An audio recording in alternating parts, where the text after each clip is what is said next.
What is up, Wolfpack Nation? We are back with another episode of Tuffy Talk. Just want to say hey to everybody. This is new for me, so everybody bear with me. Let's go. I'm glad to Already see a great job. Already a great job. Appreciate it. How's everybody doing?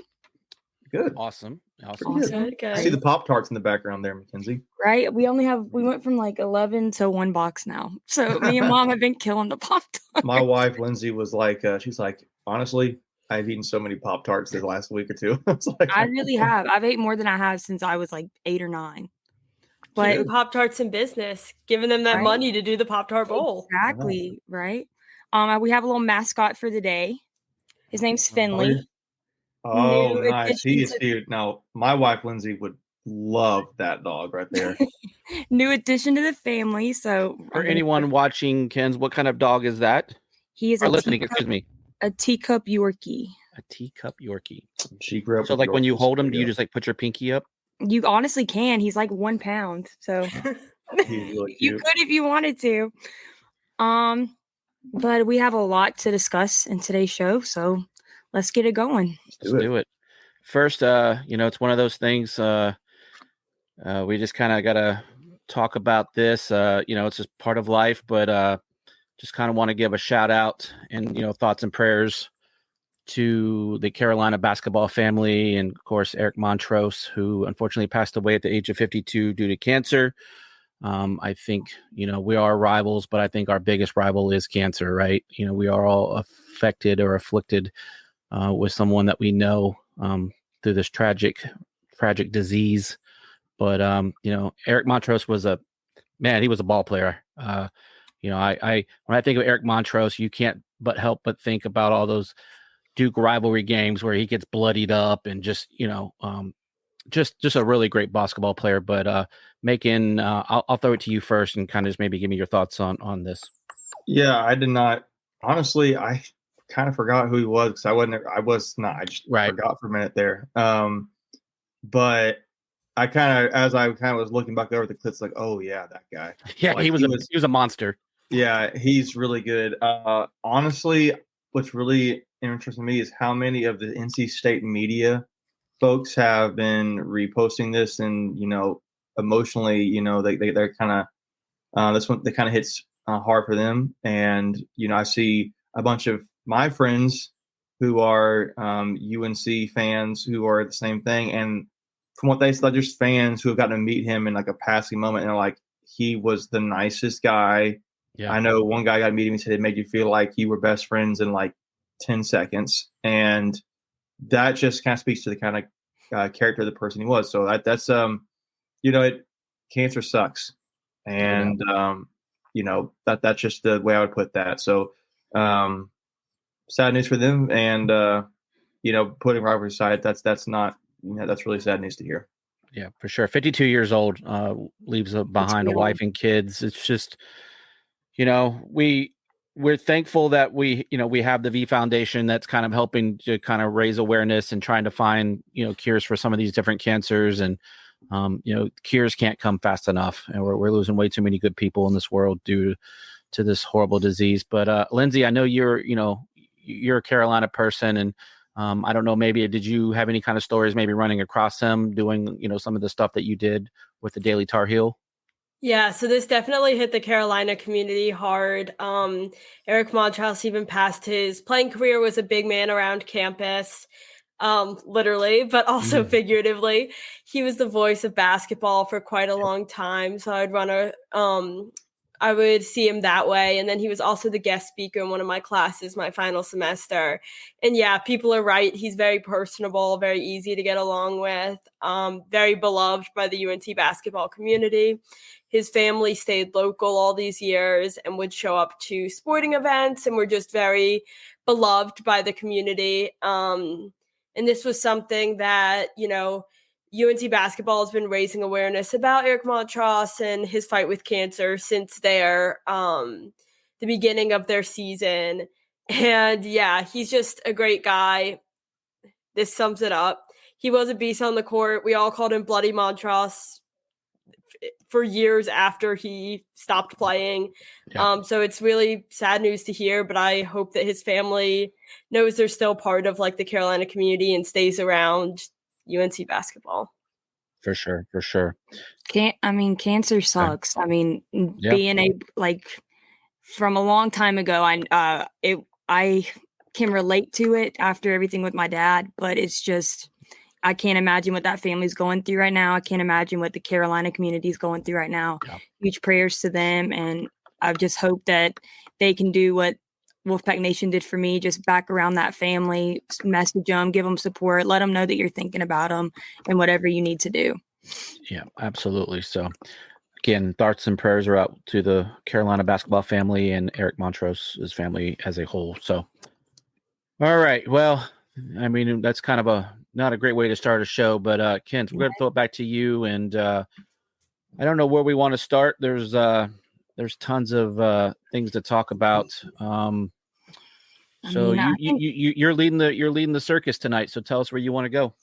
I think we should start with what everybody's excited about, that recruiting, red light, everything going on in the football world right now. Yeah. 100%.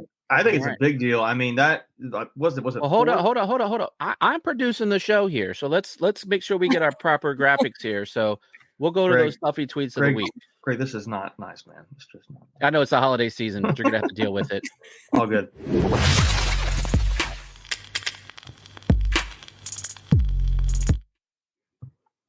Oh, now you did it right. See, our fearless leader will be proud. Yes. Man, this is huge. I think State has gotten 4 guys in the last 24 hours. Yeah. And to be honest with you, this guy excites me more than anybody because really just looking at stat lines, all ACC player. NC State gets running back Jordan Waters to transfer from Duke to NC State. And I know Inside Pack Sports had this announced first. Yep. And Jordan Waters got on the show and announced it there with those guys, and saw Tom Lavolsi was on there. It was really cool, man. I got on. It was 3:00. I was at work and I stepped away for a second. I totally did. Had a union break. Right. Yeah, exactly. He had he basically had overalls on when he was announcing. Yeah. And I love that. I asked him, there's a couple of things I thought were cool. He said, one, he wanted to stay home. So if he's a guy who could really get national attention, he wanted to stay home and play because he's a North Carolina kid. The other part that was cool was when they asked him, so I'm assuming you're sitting out the rest of the bowl game. He's like, no, I'm playing for Duke. And he's like, they're like, oh, wait, seriously? He's like, yeah, I'm playing. I got to finish what I started. And how did, I thought it was really, really cool because to me, it's a lot of respect because that's shows some loyalty there he has to them, even though he's transferring. So loyalty might be the right word, but he's like, it's all business and they know that. And it's family at Duke too. So I thought that was really cool. And to me, it's like, that's really cool for a guy to play in a bowl game, to finish out like one last ride with his team there. And that's just really cool to me. I'm really excited about what he brings on the field for State. I think it was 12 touchdowns and like 800 something yards rushing. Yeah. I think he had like 759 and 12 touchdowns. And he can catch the ball. I don't know what he had for receiving yards, but I would bet that he's over 1,000 all-purpose yards. Yeah, I can go look at the stats we're talking, but that's my thoughts on that. Well, yeah, I think there's a huge addition, and I think it totally does say a lot that he's staying and playing that. Oh, I think we lost you. Oh no. Yeah. Yeah, we've talked a lot recently about like the sense of loyalty with NIL and people transferring so much, but I think it says a lot that he says, I want to finish what I started. I came here to play a year of football, and I'm finishing out my year of football. And I also think it's special when you have a North Carolina kid who wants to stay in North Carolina. Says a lot about, our football culture and the culture of Raleigh. And I think he can bring a lot to that if this is kind of his home already in the state that he grew up in. So along with it being a great addition just on the field stats wise, I'm really excited for that side of it, that mentality that I'm finishing what I started, and also like this is my home and I'm going to represent. Knowing Jordan personally, he's that type of guy. Like I wouldn't have expected anything else, him not playing in their bowl game. That also speaks a lot for that team who, is welcoming him back to play, knowing he's leaving. But I used to pick on him years ago. I was like, you should come to State, be the next number 7 at running back, kill it on the field. And he always denied it. But today I messaged him and I was like, told you who knew it would be 2 years later, but he's excited. He's already been to Raleigh multiple times. He's already made connections with a lot of the guys. He said, I think he's a great asset to this team. Like even what he did against us this year. Right. That's good. Now that he's doing it for us is going to be a lot more. It's going to be a lot better for us. I think his longest run of the season is 83 yards. And I think that was against State. That was against us. Yeah. It's kind of that old additive. If you can't beat them, join them. So, right. Fair. I'll give another little stat. Go ahead, sorry. I'm cutting off, Greg. Go ahead. No, the only thing I was going to say, because I know we want to get to some numbers. It's kind of convenient how that number came free. Right. Yeah. Maybe he does get to play 7. Right. That'd be sweet. But I was looking at his numbers real quick. So career last year, like Greg said, 12 touchdowns, 753 rushing yards on 142 carries. That average is 5.3 yards per carry. That is really good. That's super good. Really good. Yeah. And so usually for those who don't know, you want like around 4.5. 3.5 to 4 is like a solid number, right? You're a good running back. If you're over 4, you're like, okay. But he's averaging over 5 yards per carry. So that means like twice touch the ball, it's a first down. So big time player. I looked at his career too. He's gone up in carries as his career has gone on. From 2019, he only had 2 carries to now 142. He's averaging for his career over 5 yards a carry. So he's a converted wide receiver too. Yeah. Right. And I'd be curious to know. I have to go look at his, more significantly his stats. But I'd be curious to see what his receiving stats look like, because I don't know the answer to that one. I wonder if that's a little bit of an untapped thing for him. Yeah. He has 5 or maybe 5 receptions or 7 receptions on the season. Yeah. He has 7 receptions on the season, so he barely has anything. 132 receiving yards on 7 receptions. That's really good too. So State's going to have a really good weapon there. I would imagine this is your RB1 for next season. And you probably right now, as things stand, you have Waters. I would imagine it's Raphael and then Mims. If Mims comes back, right? I mean, he did graduate this past weekend, so right. He could. I mean, this probably doesn't help if State were to add another running back in the portal. Then it depends on who it is, but I mean, you got to think at this rate. Not just I like Dilber a lot, but he's probably not playing as much at this point because this is a big time running back, and I could see Mims or Raphael kind of dividing up the time, but a little bit there to support him. But I got to imagine this is your RB1. I feel like you don't bring this guy in if he's not. So yeah, I feel like if he's going to have to get beat out to not be RB1, and I think that's going to Agreed. be extremely hard to do for him. Well, With the and type of he's got an all ACC kind of yeah, accolade to his thing. He's got double-digit touchdowns. None of the other guys are even scratched that. So yeah. Yeah, He I agree. only I had think this. he's your guy. Yeah, he only had the 7 receptions, but they were for 130 yards, which is an 18.6 average. So right. when he caught it, he was explosive. He was gone. So, all right. So moving on, we'll talk about the next. Yeah. We don't even have all of them. They were happening so fast. So, but we'll touch on them if we don't have a tweet. So this is kind of a twofer. I'm excited for this one. I really am. Knowing that we were trying to get Cooley a year ago before he went to Louisville, and now that he's coming back, I mean, No, Maryland. Maryland, and I'm excited for that. I haven't seen Corey Coley play at all, but I've seen everybody else. But I've heard he's really good. So, got to watch some tape on that. So just for those who are listening, what we're looking at here is it's a tweet with Tamarcus Cooley and Corey Coley, both transferred from Maryland to NC State, and those are two of the 4 commits we received today. To your point, I haven't really watched a ton of Coley. I did look up his recruiting profile. He did have some really nice offers coming out of high school. I saw, I think State offered, but I even saw like a team like Notre Dame offer him. Good player supposedly. I don't know how much he played. I think he was a depth piece at Maryland. Yeah. Cooley basically redshirted. He has a full 4 years left, so that's a big get. You'll have him in the fold. Yeah, you'll have him in the fold for at least the next 3, potentially 4. Coley, I would imagine he has either 3 or 4, probably 3. I don't think he redshirted this year, but we've been adding a lot of offensive pieces, and now we're kind of flipping over to the defensive side. We'll talk about another one that we got today as well here in a minute, but I'm excited. Like I said, the first week or so, was all offense, and we ordered good grief. We got another one today in Waters, but I just think this is just really smart use of the portal. We're addressing areas that we definitely needed some assistance with. That's another recruit. No, I'm just kidding. You're on the Savage Bowl text message thread is what it is. Yeah. Greg.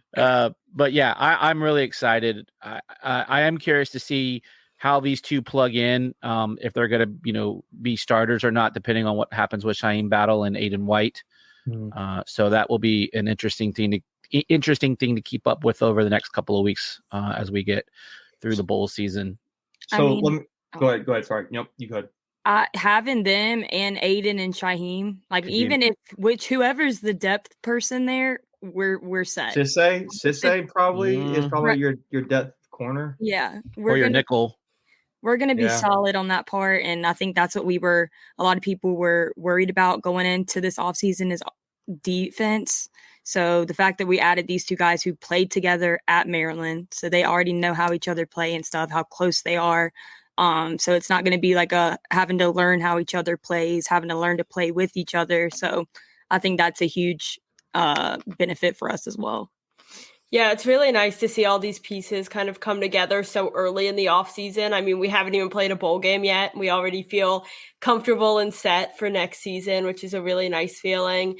And like Ken said, getting guys that are former teammates, I think already that bond is there and allows us to work and move forward and get ready for the season without having to worry about establishing that bond and them learning about how the other plays, how the other communicates on the field, things like that. So I'm really excited about a lot of the guys we picked up this week, and I feel like we're in pretty good shape so far. And then I guess, did we win the unofficial trade? I think we definitely did. It's TBD, but yeah. I don't know. I think we did, but I don't know, man. I think we did too. I think it depends. I mean, it really depends to me on how they all play out. Maybe sure. Maryland is a good fit for MJ. You never know. Go ahead. It also depends on McCall, right? Because I mean, really, Yeah. that's the centerpiece. You want to make sure that your quarterback performs there. I know he wasn't part of the unofficial trade, but you did give up you didn't give up a quarterback. Let's be real. But yeah, see, Logan says he already knows who won the trade. So yeah. To me, I think I'm going to put a Easily, pin yeah. in this for like the next few years to see what happens Mhm. with, particularly like Tamarcus Cooley, like because he's a 4-year guy. Like, Yeah. what does his career look like 4 years from now? I mean, 2028, 29, Yeah. 29, when he's there. So he will. We'll see, but Yeah. I think it's got potential. At the very least, you got 2 depth pieces to 1 depth Exactly. piece. So, and I like that. So, Yeah, and they can play multiple positions, right? So you've got the defensive side, you got special teams, whereas MJ was only going to be playing quarterback. So that is good there. All right, so let's move on to the next. Who we got here? It's just like a slideshow. Yeah. Actually, let's hold off on this one. Let's talk about the other two. I'm going to put a pin in this one, so we'll come back to that because that's actually a good piece to talk about. But go ahead, Ken. Do you want to talk about the other two commits we got in the last couple of days? That tight end from UConn. I'm excited for him. Yeah, Jolie. Yeah, and you said it right. You said it right. I did? You're right. Yeah. Jolie, because just like the Dolly Parton song. Right. And I thought Justin Jolly sounded cool. I was like, look at Justin Jolly. I did too. I thought the Jolly would be great. But I saw people doing the Holly Jolly Christmas. I was like, oh, that's cool. That would be perfect. But seeing that he boosted our transfer class up that much with just his commit, like that's huge. And him watching his film at UConn, even when we played them this year, I mean, he's impressive. He has great hands and he's got great speed. So I'm excited to see him play. Yeah, he's a piece that they didn't really use a lot of in the beginning of the season, but as the season went on, he was much more in line with the offense. And Ken's, you kind of talked about the transfer portal rankings. We're solid top 5 right now in multiple. Oh, he's in here. Oh, look at that, Justin. Hey, Justin, what's up, man? Making excitement. Justin has been making the round, so man, appreciate you stopping in on the chat. He was on Pack Pride, and then was on Locked On earlier tonight. So we need to have Justin. Need to have him on the show maybe next time, Justin. We'll reach out. Maybe we'll DM you and maybe set up an exclusive interview with you if you'd be up for that. I'm excited.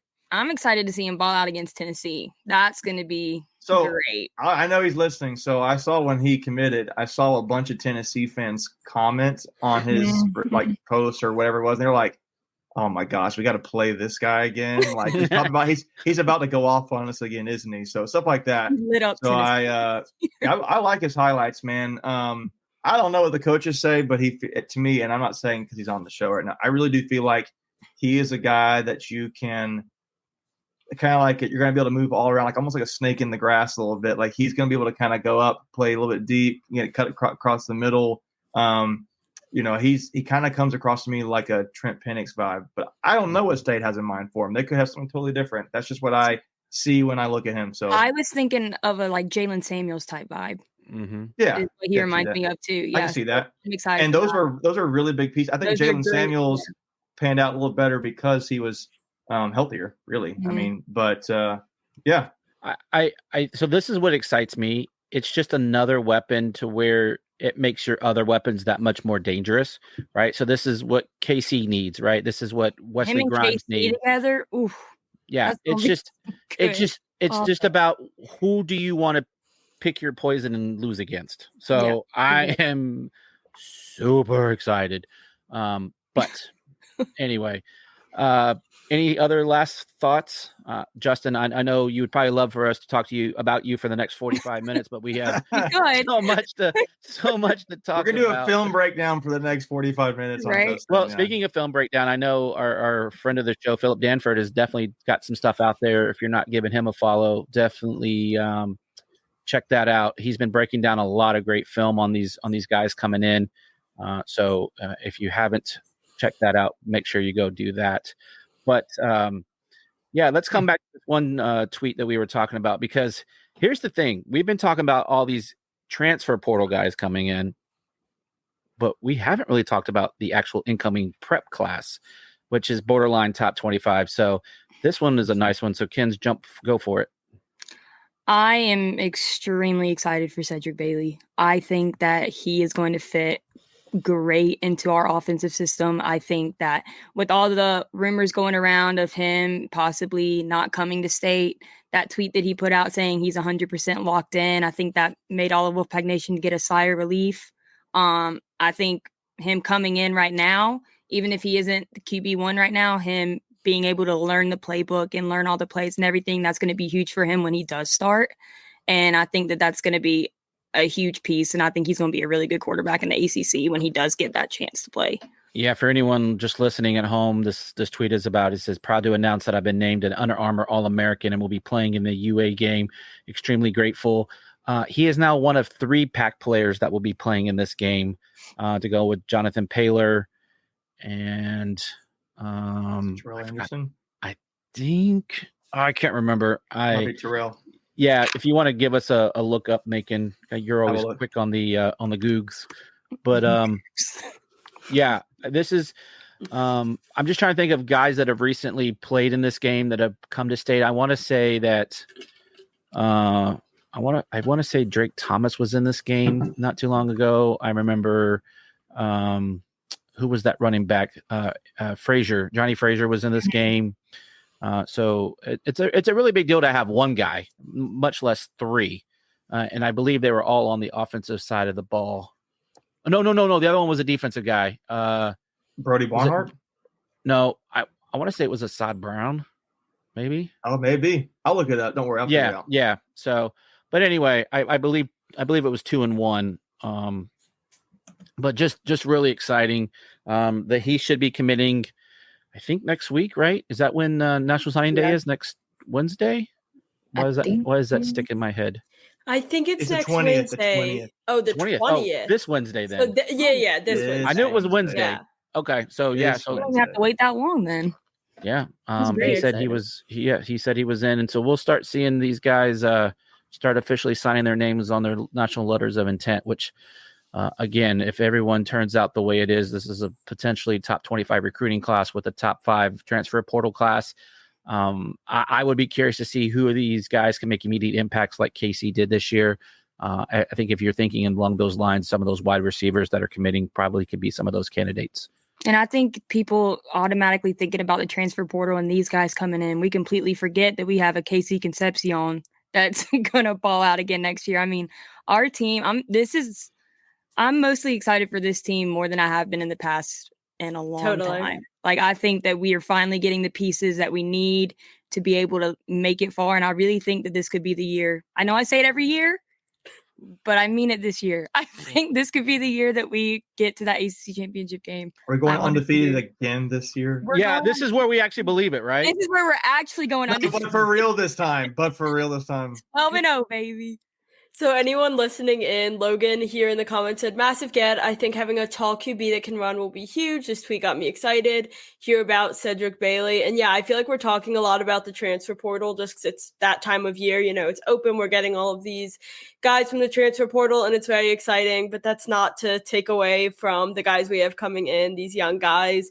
It's exciting to see the combination of the young guys that are putting in the work in high school and getting ready to come to state to learn and get ready to be on that big stage along with our transfer portals. I'm with Kenzie. I'm more excited than I've been in a while. I think Greg, all the Wolfpack Nation is just losing their mind over this. Yeah, it was Assad Brown. You were right. Yeah, look at me go. Yeah. Greg. So I think, like, I'm really hoping that red light is an LED bulb, because if it's like one of those old incandescent ones, we might fluorescent. Right. Yeah, Burn house. Chanson Woodson just needs to go ahead and buy some backups to be ready to change them out. Yeah. There's no way it hasn't been on. It's been on every day this past week, I feel like. Well, let me say this real quick about Cedric Bailey. So, like, obviously, we talk about him being committed. It's a big deal for state recruiting wise. He's the kind of guy you want to get in the high school class because he is such a high upside. Mm-hmm. Like, if he busts, he busts. Okay. But you can't teach 6'6" at that the build. You can't teach that. That's just born that way. And he is very athletic. He was throwing to literally the number one player in the 2024 recruiting class, Jeremiah Smith, is his wide receiver. So, and they just, I think did they just win a state championship, Greg? Do you know? Who was that again? I'm sorry. Cedric Bailey's high school team. Yeah. They haven't lost a game in like 2 years. In Florida, right? So yeah, 4A, 5A. It's one of the higher leagues. So just body frame wise, I'm not at all saying he's going to be like this guy. Just body frame, he kind of remind me of Lamar Jackson. Bro, Long, I was thinking the same skinny thing. dude. Like great body comparison. I just think that about his release is the same. Just to look at him. Yep. You watch his release. His release is very much like Lamar. I can't imagine he's anywhere near like as a mobile like that. But the running doesn't need to be necessarily. But he doesn't. He doesn't need to be as mobile as Lamar. But I feel he doesn't need to be Lamar Jackson 2.0. Yeah. Right. He is mobile, which is a huge thing as well. But I mean, just thinking about him throwing to a Casey Concepcion and passing off to a Jordan Waters and the guys that we have coming in, I feel like that's just going to be Anai's going to have a blast this offseason creating the playbook for next year. So what does our QB room look like right now? It's McCall, it's Thomas, it's Ethan Rhodes, and it is Bailey. Yeah. Mm-hmm. Yeah. But you're going to we've kind of talked about it. I think you're going to go after at least one more guy. Right. Yeah. I'm just kind of saying where we're at at this point in time. Yeah.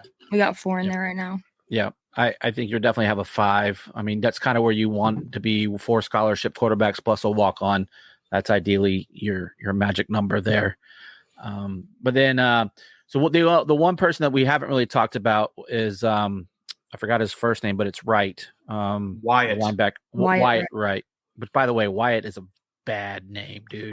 I love that. Wyatt. I like that name too. Yeah, it's a killer name. We're all just hyping up their names, not even thinking of this player. Dude. Well, the hit that they showed on Twitter. Oh my gosh, that hit was insane. They keep replaying that tweet. It makes me think of Dravius Wright's hit on that Troy quarterback a few years ago. Yep. Like it was big hit. Before Jordan committed, Wyatt Wright was my favorite of the 4 of the 3 today, or the recent commits, the transfer portal, because he really does look like a guy he doesn't look like he necessarily needs a ton more weight room work, like to build up to where he needs to get to. Dude looks huge, and I don't know how many more seasons he's got left. I think he has like 2 or 3, but he's a JUCO guy. I like what I see from him. I want to watch more film on him because I don't have a ton I've watched on him yet, but I feel like all you need is that one highlight going around Twitter. Yeah. Well, you say that because that's an attitude and that's a want to as a physical player. Like that's what you do about. I would compare him to Dravius Wright, totally different position, but like Dravius is a hard hitter and he played physically. How is he in coverage? How is he able to really tackle and wrap up guys? That's what I want to see. So, well, that hit was in coverage. So, but still, your point. I mean, true. I mean, we're losing larger sample size. The beast himself, Peyton Wilson. Yeah. So having a linebacker come in to take that spot, I mean, that's already a huge. Everybody's going to be watching him. So I'm excited to see what he does on the field to be able to fit into that system and help us out. I think he's at least on your 2 deep.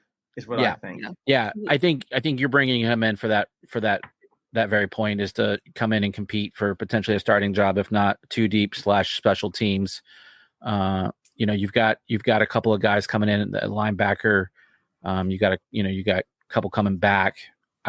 One guy we haven't talked about in a while, but his commit is Cannon Lewis from West Virginia. Mm-hmm. But he could be someone that can come in and maybe get some special teams playing to begin the season. But I would think, and not getting too far ahead of ourselves, I think linebacker is a position where we're going to have to kind of take a look at to see where we're going to shake out. There's some rumors that maybe Sean Brown may end up filling that void where Peyton will be leaving. We will see if that maybe comes to fruition in a bowl game, maybe kind of a early audition for Sean Brown should Peyton not play in the bowl game. Yeah, but so here's my thoughts on that, and I kind of want to get, Lindsay, I feel like I haven't heard from you say anything much because we've been taken over, so I apologize. But I just think with this team, way the transfers portal team has gone, I had my boss talk to my bosses talking about I saw you guys lost so much of your players in your team, and it stinks. And I was like, well, to me, what I see about it, and it's not like a shot at those guys, but like it was guys in the bottom end of the depth chart, and I feel like you are bringing in players right now that Or the I top. feel like it raises the floor, but I think it also raises the ceiling. So it's like it's hard to I mean, like what we're doing now is kind of cleaning out some of like the house a little bit and getting some better depth there, so to speak. Yeah. Again, not bad. I just think the players are bringing in a really good. And you got guys like Justin on the call. I really think he helps raise your ceiling too. So Definitely. To me, before Lindsay speaks, to me it's like you're pruning a bush, right? Or like you're cutting some Your comparisons are the best. a beard, some split ends, right? Like you want it to grow fuller and well. So I think that's exactly what we're doing. So I agree. Yeah, I'm excited. I'm happy. We've talked a lot in like recent months about how much NIL has changed the entire concept of transferring. I think a lot of people are kind of stuck in the old way of seeing, people are transferring out from your school. Like, that sucks for y'all. Like, there must be something wrong there.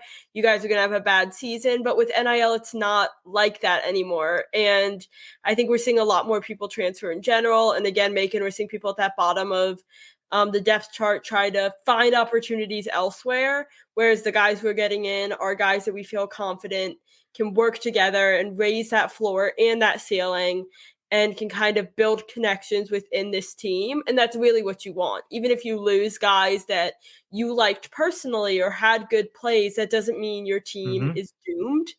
And also, as we kind of wrap up football, I don't know if we're live streaming on a different day next week, but Monday is Christmas Day. So this might be our last chance to discuss bowl game before the bowl game happens, except for our bowl game preview that we're going to film. So watch out for that, guys. But briefly, how are we feeling going into the bowl game? What are your expectations? What do you want to see? I'm excited. Seeing all the people that are opting out for Kansas State, I feel like that's a huge plus side for us. I'm thinking that, this is Brennan Armstrong's last game, and I think he's going to continue what he did in those last few games during the regular season. I feel like that this team is wanting and hungry for that 10th win. And I think I really think we'll get it this year. Yeah. For me, I haven't heard anybody opting out of a bowl game yet. I'm officially. Not saying it's officially. I mean, if anybody's going to do it, you would think the only one who's most deserving to do that would be Peyton Wilson. And I don't think state fans at all would be mad or should be mad about that, because he has done everything for this program. For us. So just putting that out there. But build a statue. Yeah, I don't know if we're gonna build a statue. Yeah, I don't know if I don't know if anybody's gonna sit out. To be honest with you, I think it's gonna be. I wonder how much they want to play. I mean, like I know people talk about bowl games becoming. Yeah, I think like people talk about bowl games becoming less and less meaningful. But for me, like, this is something special that you could do. It's a legacy thing for these players potentially. So go get it. Go do it. And actually earning it this year, like knowing how, we got that 10th win a couple years ago, but it wasn't, you could tell from the guys on that team that it wasn't earned. And like, it's a trophy that's like in the back corner. Like they count it, but they don't count it because it's not something that they worked hard together in order to get. So I think that this time that they get to actually work for that 10th win, that's going to bring a whole different level of determination and like grit that we're going to see. I agree. I do see the point of view that bowl games have, at least to some extent, lost the meaning they once had or the weight they once had. But I think it varies bowl game to bowl game and team to team. And I think putting up that true deserved 10-win season is a huge deal and a huge morale booster as well, heading into the official offseason, I guess, after the bowl game. I have heard conflicting reports about Peyton. Of course, I'd love to see him play, love to see him contribute to that 10th win. But with all he's given this university, I would be just as happy for him to say, go Pack, I'm sitting this one out. Right. Just be there. Have him there in person. Exactly. But I have high hopes and would love to see this team get that 10th win before getting ready for the 2024 season. I feel like that would be the perfect like intro to the 2024 season too, like how the season started this year. No one would have thought that we would be going for our 10th win during a bowl game at the beginning of the season, so that this could be our like little preview to next season. I feel like that would just add even more excitement to Wolfpack Nation and like the program going into it. Yeah, I think you would have the official countdown as soon as that bowl game was over to the countdown of the season opener against I believe it's Western Carolina on August 31st, if I'm not mistaken. Not that I'm already looking forward to it, but no, that's the one thing about I hate the off season because we have so many months until then. Yeah, but we got other sports to keep us busy. So basketball, baseball. Yeah. So, but hey, August 31st is early. We have an early start this year. So that's true. Yeah.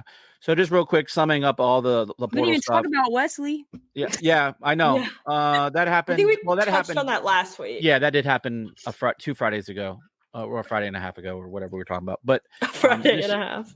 I don't know. All the days seem to melt away with the holidays. When Greg doesn't have to plan tailgating, he gets all. I know. So just a really quick recap. This tweet is just kind of like the position of the portal ranking. So you had Grayson McCall as the number 11 quarterback. We talked about Jordan Waters, the number 3 running back. Wesley Grimes, the number 25 wide receiver. Justin Jolie, number 2. So I think that I think there's a couple more that we're lining up. We're looking at some probably, again, we said another quarterback. You're going to probably take another running back. Mm-hmm. And I think you're going to look for some defensive line help. I think that's pretty much what's left on the Christmas wish list here. You got 6 more days of shopping before the holiday, but the portal will continue for a little bit after the bowl season. And the one thing that we may still see is some guys entering their names in the transfer portal after the bowl season. So if you don't see that name that you're looking for, it's not too late to have them jump on it after the bowl season. And I think all of Wolfpack Nation deserves a little shout out before we switch modes. That NIL. Hold on. I got you. Sorry. There you go. So everybody, Wolfpack Nation, pat yourself on the back. The fact that we're competing with schools like Tennessee to get that, or Justin Jolie. I know that Alabama was looking at Grayson McCall last year. So the fact that we're competing with these huge NIL schools that we've never thought we would at this point, that's huge. And I think that Tom Lavolsi is killing it. Obviously, he's built that statue too. I saw that on Twitter today. Campus is going to be covered in statues. Everybody, we need an NIL fund just for the statues. I was just going to say that, Macon. I said we're going to need an NIL just to build statues. I think a statue garden. Yeah, real quick. This tweet's kind of an important one. We pump up Savage Wolves and Pack of Wolves NIL all the time. Sometimes we don't always have money to give to these collectives. But this is a way to kind of you give back and, again, still easy get something. One. Yeah, this isn't super easy. It's fun. It is fun. Yeah. So this tweet real quick is, please join Savage Wolves on Tuesday for the first ever NIL day at Tobacco Road, North Carolina. By the way, this is the one in Raleigh, not the one in Durham. So that's a real important yeah, don't go to the one in Durham. Yeah. I mean, you can go there, but it just won't count. So, make it count. The thought counts. Yeah. All sales, not just, that's from crazy. Dinner or lunch or whatever. All sales will go towards supporting North Carolina State football, lunch, dinner, delivery, or takeout. Make sure Tobacco Road is your go-to spot on December 19th. Looking forward to seeing everyone there. So it is from 11 a.m. to 11 p.m. I know from 5 p.m. to 8 p.m. a bunch of state folks will be there. I know Coach Doran. I know KC will be there. I think there'll be some other Savage Wolves. Peyton they're going to have there. Yeah, Peyton. Thank you. Get some autographs while you're there. Yeah, autographs, pictures. This might be one of your last opportunities to get a picture with Peyton. So if you haven't gotten that on your bucket list yet, go out there and take care of that. They'll have silent auction items. I'm sure they'll have some experiences as part of that. I know they had an experience where you could go watch the bowl practice. I know they have another experience coming up where you could go to NIL. National Signing Day.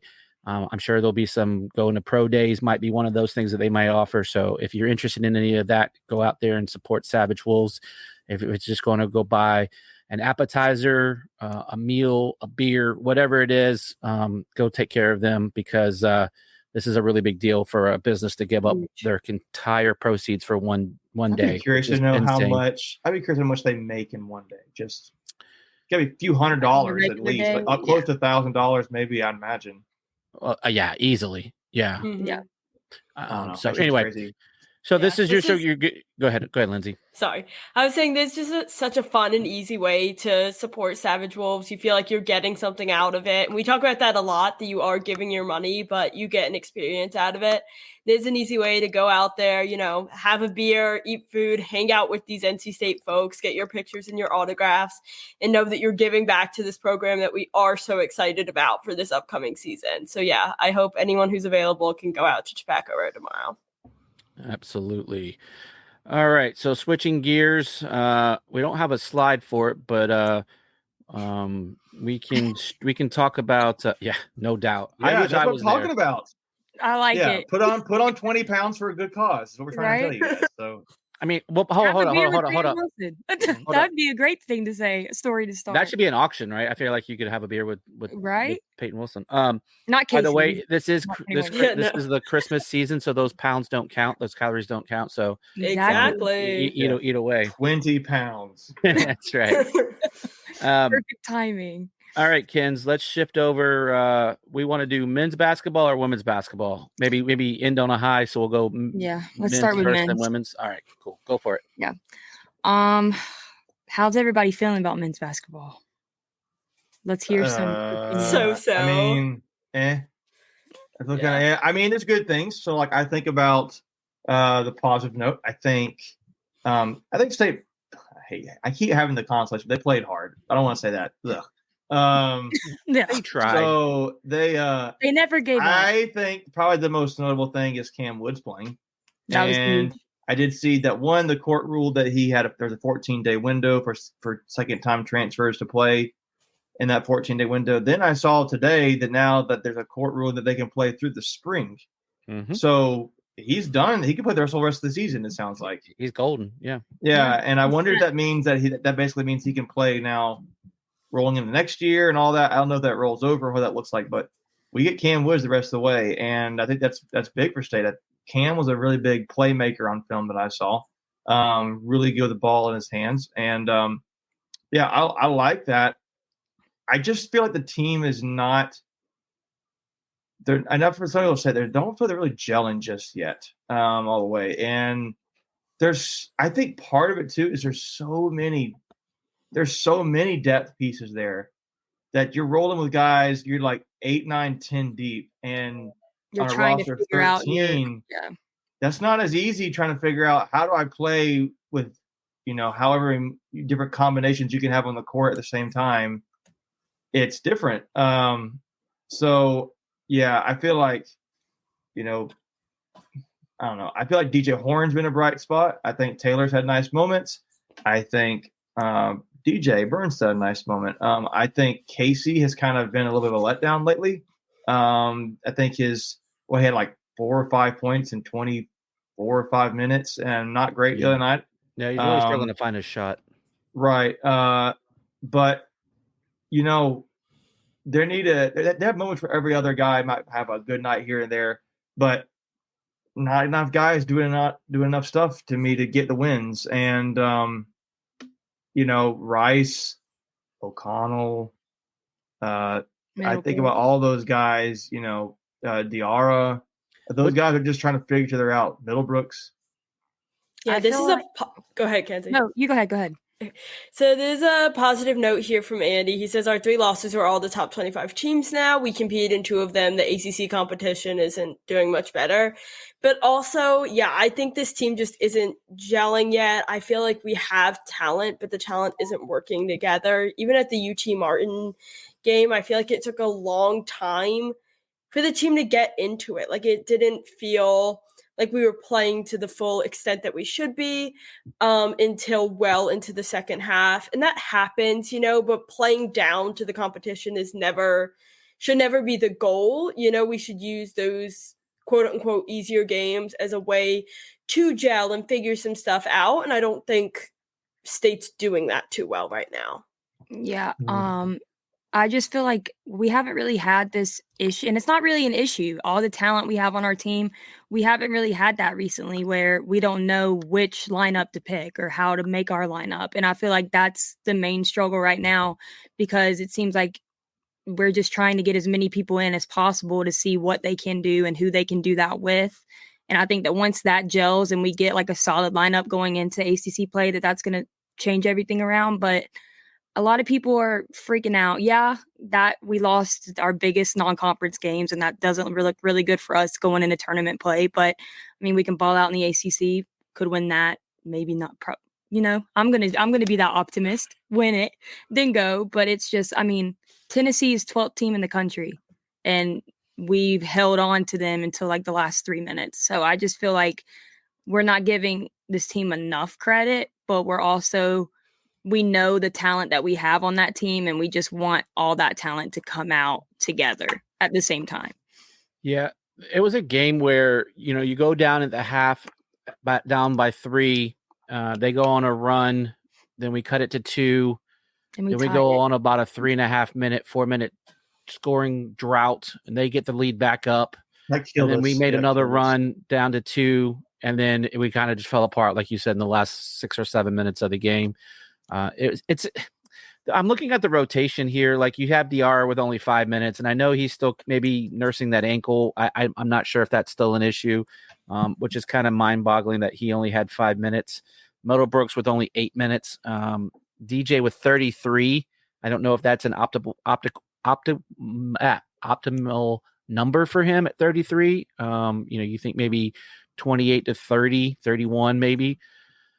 And though he did have 15 points, with I think 13 of that coming in the second half, we shot the ball really well, but the problem is they shot it just a little bit better in that second half. You look at the numbers, they were fairly consistent. It just, for whatever reason, the dude from Tennessee, of course, has a career night, and it seems like every time that little 5'9" dude. Good lord. No. The big dude. No. Oh, the James dude. Yeah. Yeah, James. Yeah. I mean, the gameplay was take away connect for right. It worked. We did that. They did that. They just forgot about the rest. They couldn't adjust to the other guys, and like, to me, that is a mental thing to me. Yeah, and I think I need to kind of get there to where they're not. I don't know. I have my own opinions about it, but I think that there's some growth there that needs to happen. It needs to happen real quick. We play St. Louis next, and I don't think they're easy. So. Yeah, I mean, just looking at the raw stats, I mean, we shot 43% from the floor, 43.1. They shot 43.5. 3-point percentage was exactly the same for each team, 44.4. The difference is they hit 4 more 3-pointers, and guess what? You lost by 9. So that really is what the difference was. Yeah, I mean, the numbers were. I mean, they had a lot more assists. Blocks were basically even. Steals were basically even. Fouls were exactly even. Points in the paint, we outscored them in the paint by 2. Outpainted them. Outpainted them. We out Bob Rossed them. But yeah, sorry, that was horrible. But I got you, Greg. I mean, the stats were pretty equal. All things considered, we struggled at the foul line. We missed 7 free throws, so there's something there. I'm looking here at some numbers to me that stand out. Offensive rebounds, they got 14 to our 6. That's a pretty second chance points, difference. Right? Yeah. Yep, second chance points. Assists, 22 to our 13. Like you said, another big thing was the turnovers near the end of the game. Like, just like not good turnovers, like trying to throw the ball in and having 3 of those. Yeah, we had 3 of those. You can't inbound the ball. Exactly, and it's like that's the most frustrating thing is like they scored on all 3 of them.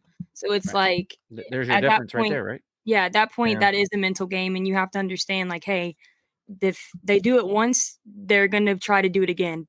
And so, I mean, we just have to figure out how to play together, how to play strong and mentally tough the entire game, and not just a part of it. Yeah. I'm just coming back and looking at the individual stats. I come back to Casey right now, man. 6 points in 32 minutes. He had 3 assists, but that's a weak link right there offensively lately. And I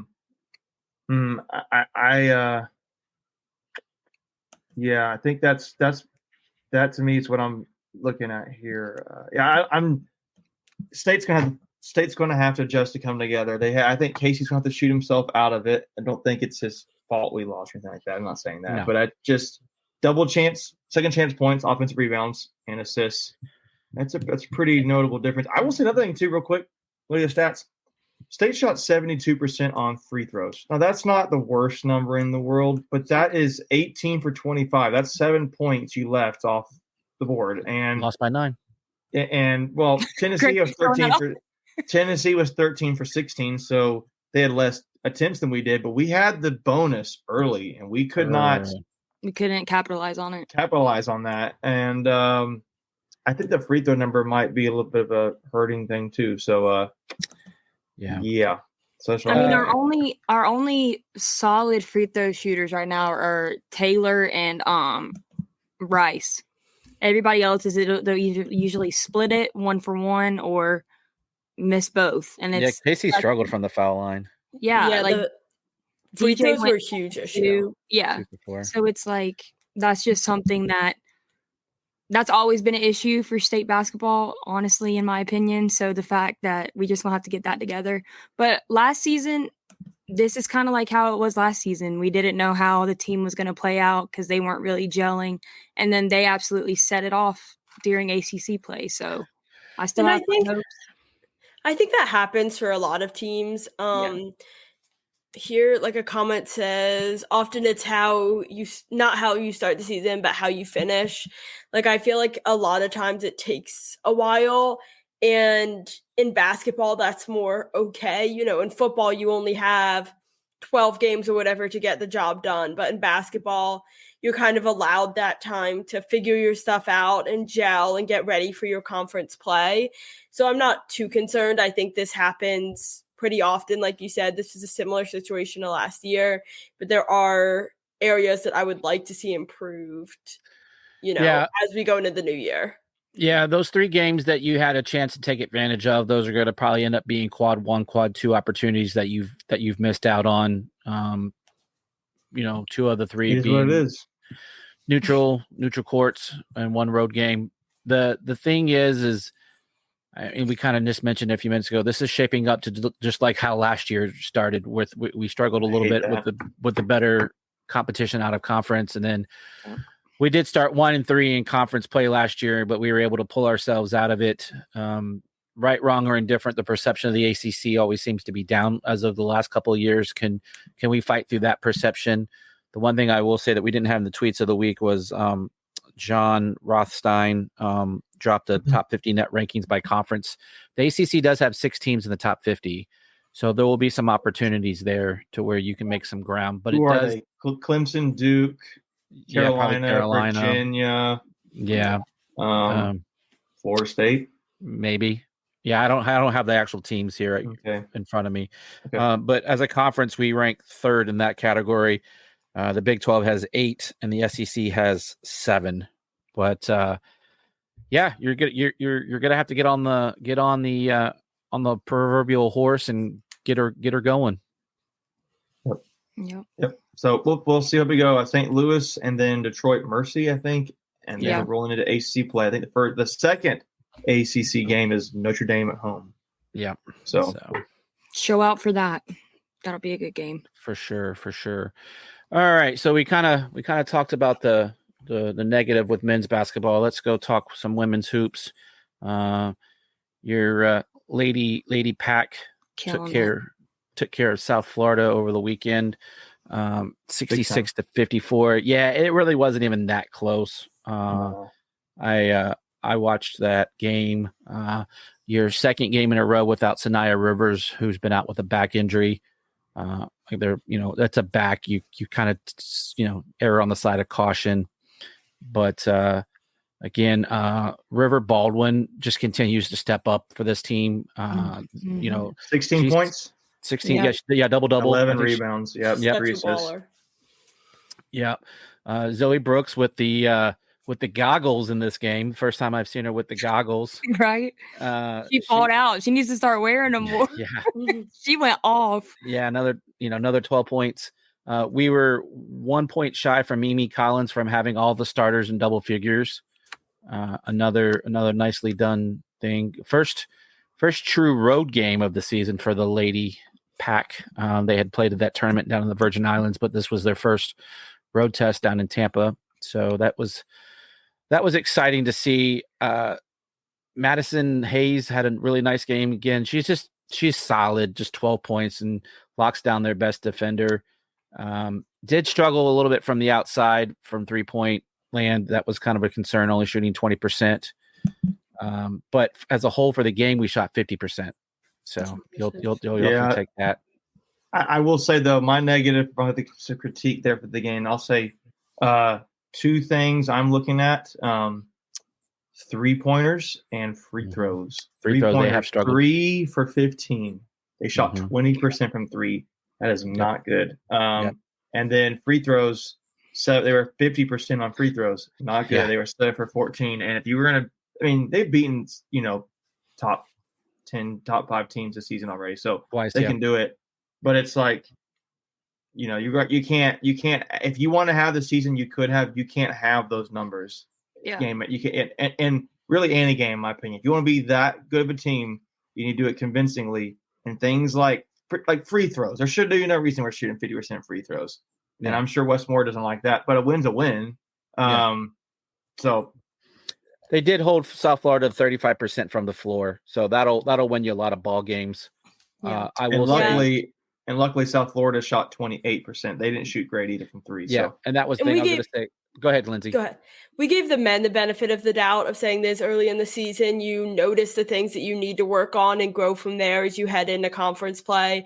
And I think, we hold the women to a higher standard because they've been playing so well. But I think, they also deserve the opportunity to notice that they're not shooting the 3-pointer well and they're not doing that well from the line, and, reflect on that and fix it the same way the men have things to fix. So do the women. I agree that, a 3-pointer is a big part of the game and you can't go out there and shoot 20%. But when you are holding your teams to 35%, that will get the job done for now. So I think these are things they need to work on. The basketball season is long before they start to head into ACC play. And I think it's helping them to understand, like, hey, we're not doing our best right now, but we're still number 3 in the country. Exactly. Like that's a huge thing to say. Like, we're not playing our best ball. So imagine how easily we could get to 1 if we could just start draining threes and making free throws. So and number 3 for the 3rd week in a row, it says. Exactly. Yeah. State's shooting for the season. What is it? They're shooting 72.3% on free throws and 34.1%. So they just had a bad day shooting. Yep.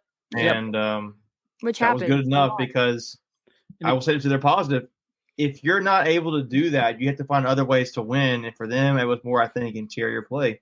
And they did that. So yeah. River Baldwin has just been really good. The South Florida's big didn't play, so it did make life a little easier for her. But when you hold your opponents to 35% shooting, you're going to probably win a lot of ball games. Yeah. And having that off day against a team like that, that's big. I'd rather have it over a team like that than having that kind of day against when we played UConn or when we played Colorado. So I feel like that was a big awakening for them to understand, like, hey, yeah, we won. Yeah, we're undefeated, but we got to get it together so we don't have one of those days like that again. Yeah, I agree. I don't have my stats just died, but I want to say we probably out-rebounded them probably significantly. Do you have that in front of you, Macon? Oh, here we go. Sorry, say that one more time. I think we just out-rebounded them pretty significantly. Yeah, 42-28. That was a big thing. And then offensive rebounds. And you look at this and we just dominated the game. Turnovers, you probably want to clean that up a little bit. 11 turnovers. But again, we're saying all of this without arguably your best player on the team not playing with Sanaya Rivers. So this is a team that is finding ways to win when your best player isn't on the floor. So and still gelling really well together as well. Yeah. So anyway, State will play their last game of the year. No, I'm sorry. They do play on the 31st against UVA, but they have another road game at Old Dominion on Wednesday night. I will be making the drive down for that game, so that'll be exciting. Old Dominion is 8-1. though they haven't really played a very competitive schedule, I will say. But give credit to them. They have gone out and won the games that they should be winning. And then in the year, another road game still in Virginia at UVA on the 31st. So that will be State's first ACC game of the season. But lots of good things to see, and this team just continues to win. The only bad thing is South Carolina is still winning, and they're getting all the votes for number one. They were unanimous again, with all 35 votes going in their way. But early bracketology has shown them as a 1 seed, so that is good. Just could go out and win ball games. Any other last thoughts on women's basketball? No. Nope. All good. All right. I guess the last thing we can probably mention is actually we got 2 more things we can hit before we close this up. But go ahead and take this one, Kens. The beast himself, Bradley Chubb. There's not enough positive things to say about him. He balled out at State, and he's balling out in the NFL. He's one of the people you don't want to see, the offense doesn't want to see going up against, and I think he'll definitely make it to the Pro Bowl easily. Like, there's no doubt in my mind that he's going to be one of those guys that's like the top 5 to be able to make it to the Pro Bowl. Yeah, for sure. He just continues to dominate. I think, that Miami team is really dangerous as long as Tua doesn't get hurt or start throwing interceptions. But yeah, I think Bradley Chubb. I think there's a couple of guys that are really having really good seasons. BJ Hill's having a nice season with the Bengals. Jacoby Myers. Yeah, Jacoby. He had a nice game last Monday night. Was it Monday night? I feel like it was Thursday night. I think it was Thursday night when they destroyed San Diego? Was it San Diego they got they beat the heck out of? Jacoby's had a nice season. Jermaine Pratt's had a nice season. So yeah, Pac Pro's continuing to do great things. All out. Yeah. So we do have a Tuffy's mailbag question. So let's go ahead and we'll jump over to that real quick. So let's do it real quick.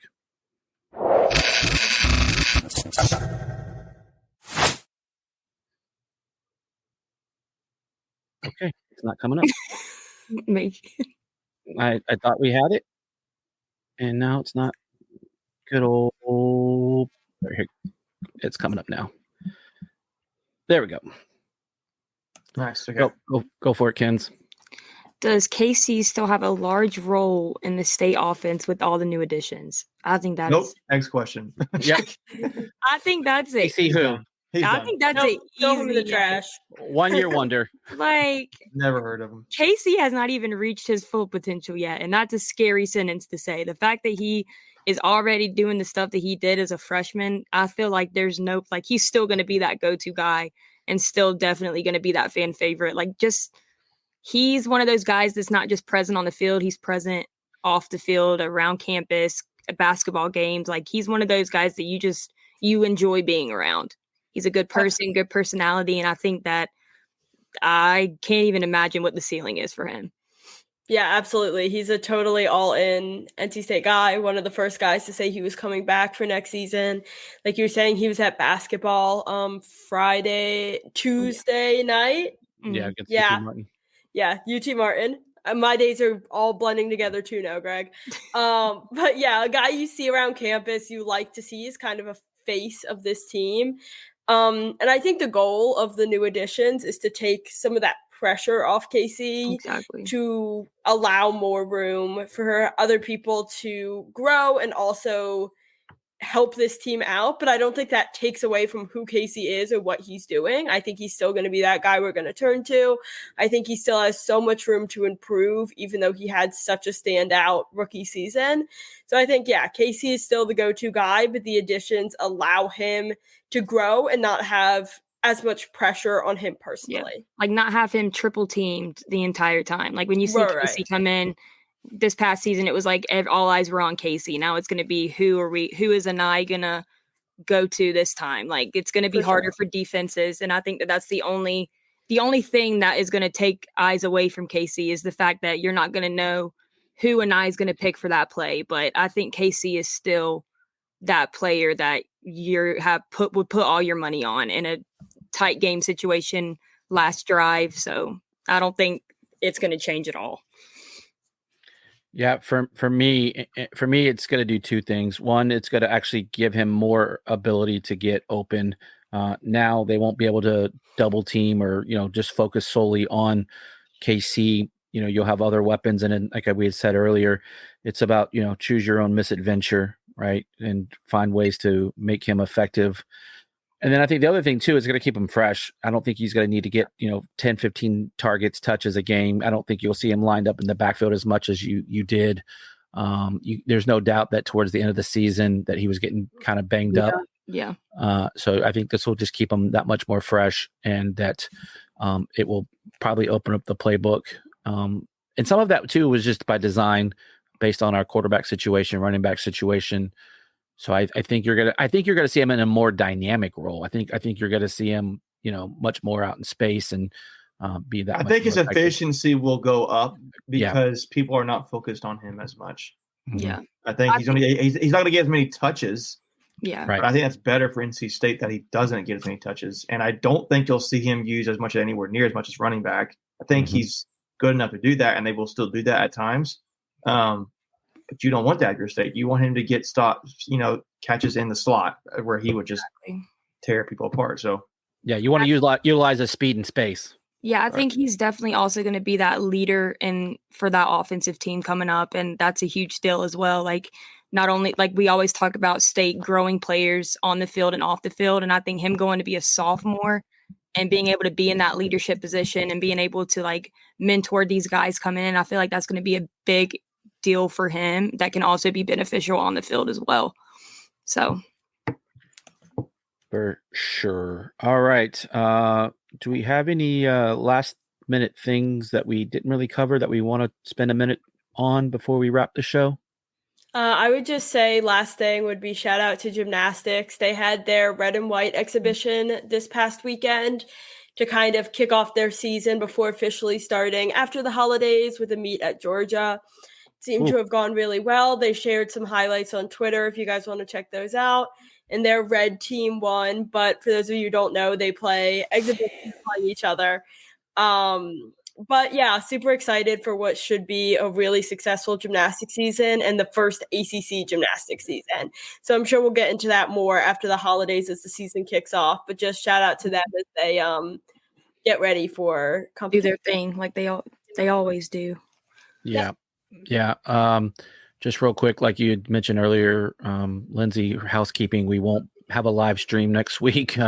Everyone enjoy your holiday, whatever holiday it is that you celebrate. Imagine will we have it the week after that on the 1st? Oh yeah, New Year's probably Day? not. Probably not. So, yeah, maybe we'll do one on Tuesday or Wednesday, just to kind of recap the bowl. I could see that. We'll probably. It'll be a little bit different here scheduling wise. So yeah, the holiday always does that. But I know myself, Ken's, and Michael Tracy will be at the bowl game. So I hope some of Wolfpack Nation makes the trip down. We may even do a live watch party. I don't know if that's something we might be interested in doing. So as always, just kind of follow us on Twitter for any kind of updates like that. But, want to wish all you guys out there and then the team here happy holidays, Merry Christmas, Kwanzaa, Hanukkah, if you celebrate that. Yeah, so it's a great time to be with friends, family, and football. Fans too. The 3 Fs. So anyone else with a last minute alibi before we wrap? Nope. You said it all. All right, Wolfpack Nation. Well, we appreciate you. Ken's great job on hosting your first episode. Appreciate it. Yep, absolutely. Thank you all for bearing with me. Yeah, you did great. You and I think we'll be doing the bowl preview. Hopefully, we maybe get a couple others on. So, kind of be on the lookout for that later this week. And as always, Wolfpack Nation, we love you.